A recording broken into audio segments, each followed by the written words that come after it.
اور اگر دیکھا جائے تو انسان کو فقیری اختیار کرنی چاہیے. کیونکہ کائنات کا سب سے پہلا گناہ بھی یہی ہے کہ میں اس سے بہتر ہوں. تو انسان کو کبھی بھی خود سے یہ نہ سمجھنا چاہیے کہ میں کسی سے بہتر ہوں.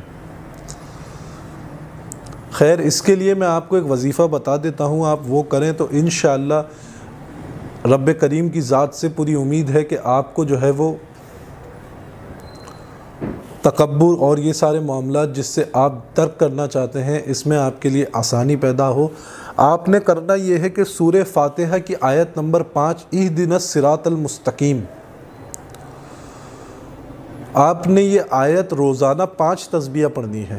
اہدنا الصراط المستقیم، یہ آیت آپ نے روزانہ 5 تسبیح پڑھنی ہے اور 5 تسبیح پڑھ کر پانی پہ دم کر کے اس کو آپ نے پینا ہے. تو انشاءاللہ آپ کے اندر ٹھہراؤ پیدا ہوگا اور تکبر ختم ہو جائے گا، عاجزی پیدا ہو جائے گی.